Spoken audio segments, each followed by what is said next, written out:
알쏭달쏭 법률 예솔노를 통해서 누구나 한 번쯤은 고민해봤을 그런 생활 법령에 대한 이야기를 한번 나눠보도록 하겠습니다. 오늘 알쏭달쏭 예솔노는 재미있는 OX가 기다리고 있습니다. 자, 요즘에 디지털 교도소가 정말 뜨거운 이슈죠. 이게 뭔지는 몰라도 한 번쯤은 다들 들어보셨을 것 같은데 이와 관련된 알쏭달쏭한 문제들을 한번 준비해봤습니다. 먼저 두 변호사님 OX판 들어주시고요. 제가 문제 드릴게요. 디지털 교도소는 불법 개인정보 유포 웹사이트다. OX판 들어주세요. 하나, 둘, 셋. 네, 두 분 다 O를 들어주셨습니다. 그러면 저희가 이제 이 사건에 대해서 좀 간단하게 정리를 하고 넘어가면 좋을 것 같거든요. 송 변호사님, 디지털 교도소가 뭐예요? 디지털 교도소란 대한민국 악성 범죄자들의 신상 정보를 공개하기 위해 만든 웹사이트인데요. 네. 운영자에 따르면 신상 정보 기준은 경찰의 신상 공개 여부와 관련 없이 피해자의 고통을 기준으로 하고 크게 디지털, 소아성애, 지인 능욕을 포함한 성범죄자, 아동학대 가해자, 살인자 등 3개 부류로 범죄자 목록을 구성했습니다. 하지만 문제가 되는 것이 아직 재판 결과가 나오지도 않은 피의자들의 신상 정보까지도 공개되었다는 점인데요. 이로 인해서 2020년 9월 이곳에서 신상 공개된 한 대학생이 억울함을 호소하다가 결국 명을 달리했습니다. 이를 통해 논란의 중심이 됐습니다. 그렇군요. 참 우리나라의 법이 너무 약하다는 명분으로 운영자는 디지털 교도소를 만들었다고 하는데 아무리 그래도 이제 개인이 상대의 동의 없이 신원을 공개하는 건 사실은 불법이잖아요. 김 변호사님 어떻게 그렇죠. 보세요? 네, 디지털 교도소는 일단 신상 공개 대상이 좀 자의적인 기준에 의해서 운영되는 측면이 있기 때문에 공정성이 결여되어 있다고 볼 수가 있습니다. 예. 그 법적으로 타인의 민감한 그 명예를 훼손할 수 있는 사실을 공개하는 것은 형법상 처벌받는 명예훼손에 해당합니다. 우리 현행 형법상 그 피의자의 신상 공개는 특별한 경우에만 공개를 할 수 있도록 하고 있어요. 네. 특히 이제 특별법으로 규정을 하고 있는데요. 예. 특정 강력 범죄 처벌에 관한 특례법 또는 성폭력 범죄 처벌 등에 관한 특례법에 해당하는 그 몇 가지 범죄에 대해서만 이를 허용하고 있습니다. 예를 들어서 말씀을 드리자면 예. 살인죄, 존속살해죄, 약취 유인 및 인신매매죄, 네. 그리고 뭐 강간, 강제추행해죄 이런 몇 가지 범죄에 한정해서 그 공개를 허용하고 있습니다.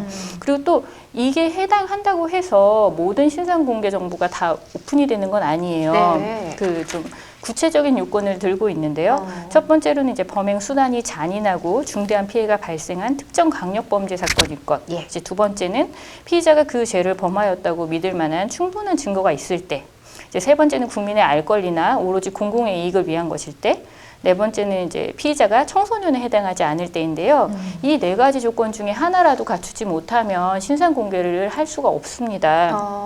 되게 까다로운 조건인데 네. 임의대로 지금 디지털 교도소에서는 공개를 하고 있는 네, 거네요. 그렇죠. 이건 불법이라고 볼 수가 있겠습니다. 네, 상당히 좀 위험한 행동입니다. 그렇군요. 자, 얼마 전에 디지털 교도소를 만든 일기 운영진이 베트남에서 검거됐다는 소식이 전해졌는데 정의 구현을 위해 만든 사이트가 아니다라고 해서 오히려 더 충격을 받고 있습니다. 네, 그럼 맞습니다. 무슨 목적으로 만든 거죠?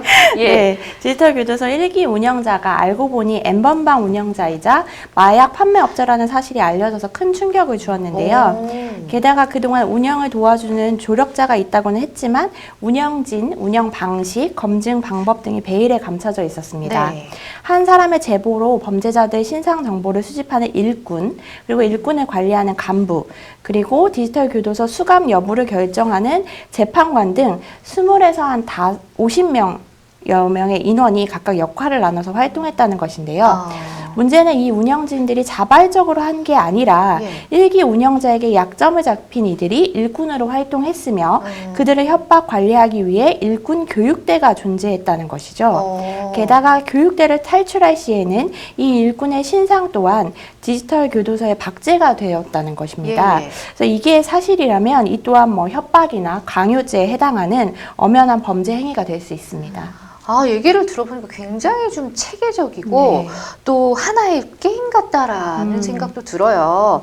자, 이렇게 일기 운영자는 혐의는 인정하지만 후회는 하지 않는다면서 사법권을 불신하게 만들고 또 조롱하게 만들고 사법권의 정당성이 훼손되게 하는 것이 목적이다라고 말을 했다고 합니다. 굉장히 본인들이 정의로운 일을 하고 있다라고 착각을 하고 있는 게 아닌가 싶기도 한데 법조계에 있으신 분으로서 한마디씩 좀 따끔한 말씀 좀 부탁드려요. 김 변호사님부터. 예. 네. 제가 한 말씀 드리자면 법으로 해결 못하는 부분이 있다고 해서 자력구제가 정당화되는 것은 아닙니다. 우리가 이렇게 명심해야 될 것은 디지털 그 교도소 같은 경우에는 엄연한 범죄 행위이고 이 어떤 좀 정당한 목적이 나름의 목적이 있다 하더라도 범죄가 정당화되는 것은 아니다라는 점을 꼭 기억해 주셨으면 좋겠습니다. 네, 우리 송 변호사님도요. 네, 뭐 사법권에 대해서 신뢰 여부를 이제 얘기하는 사람들도 있기는 하지만 아직까지는 그래도 정말 사법권이 살아있구나라고 느끼는 순간이 굉장히 많이 있거든요. 그렇기 때문에 뭐 재판의 독립은 결국에는 판결에 대한 존중에서 비롯되는 부분이고 그건 우리 사회에서 이제 만들어가는 부분이라고 생각이 됩니다. 그런데 이 부분을 벗어나서 이제 자력으로 해결하기 시작한다면 억울한 사람이 더 많이 생길 수도 있는 거거든요. 그래서 좀 더 법조인들도 노력하고 그런 사회로 나아갔으면 좋겠습니다. 맞습니다. 이게 법이 괜히 있는 게 아니거든요. 딱 본인만의 역할이 있는데 맞습니다. 자, 그러면 이제 두 번째 OX 한번 문제를 내드릴게요. 허위가 아닌 사실을 말해도 명예훼손죄로 처벌받을 수 있다. OX판 한번 들어주시기 바랍니다. 하나, 둘, 셋. 그렇군요. 두 분 다 오를 들어주셨는데요. 사실을 얘기했는데도 명예훼손죄가 가능하네요. 그럼 김 변호사님 자세한 설명 좀 부탁드립니다. 네. 현행법상 허위가 아닌 사실을 말해도 그 사실적시 명예훼손이라는 것으로 처벌받을 수 있습니다.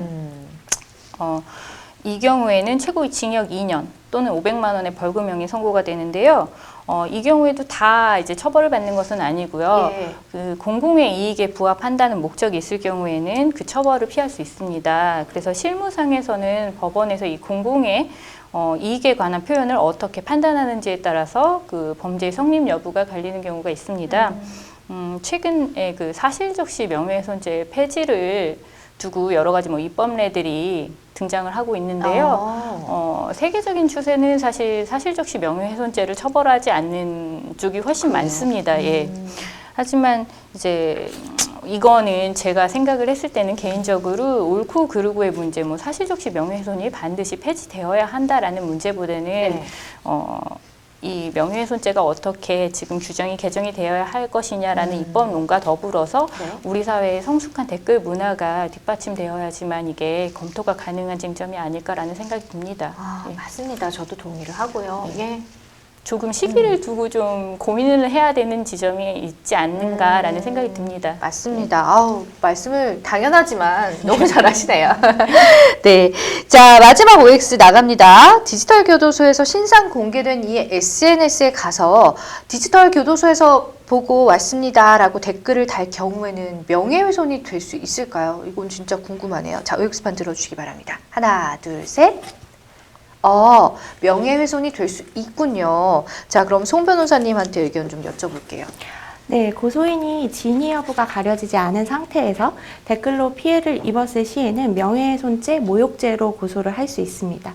그리고 만일 사실일 경우에도 아까 우리가 언급한 사실적시 명예훼손이 성립이 됩니다. 그래서 최근에 고 구하라의 전 남친의 경우에는 악성 댓글로 인해 생업이 흔들리고 있다 라면서 악성 댓글을 단 이들을 고소하기도 했습니다. 그리고 그 악성 댓글에 노출된 연예인들 또한 더 이상 참지 않고 이제 선처 없이 고소하고 있는 게 이제 트렌드라고 하죠. 네. 네. 그래서 디지털 교도소에서 거론됐던 이제 다른 한 대학 교수 같은 경우에도 성착취물 구매를 시도했다는 이유로 신상이 공개가 됐는데요. 수사 결과 이는 사실이 아니었습니다. 하지만 결과가 공개되기까지 수많은 악성 댓글과 문자, 연락에 시달려야 했습니다. 그래서 죄가 없음이 입증되면 그냥 뭐 아님 말고 미안합니다. 뭐 이런 댓글만 남기는 게 결국에는 현실이잖아요. 그렇기 때문에 이제 댓글의 피해자는 당할 때나 당한 후에나 엄청난 피해에 시달리는 거죠. 그래서 진실을 떠나서 제 유무를 떠나서 이제 댓글을 통해서 어떤 상대방을 비방하거나 상처를 주는 행위는 법적인 문제가 될 수 있습니다. 예, 그렇습니다. 정말 정의사회를 구현하겠다는 그런 목적으로 가면뒤에서 수많은 범죄를 저지른 디지털 교도소. 정말 진실은 법정 앞에서만 밝혀진다는 사실을 반드시 기억하시고요. 올바른 판단, 현명한 시선으로 사회를 바라보는 게 어떨까라는 생각 해봅니다. 여러분은 지금 생방송 법률상담과 함께하고 계십니다.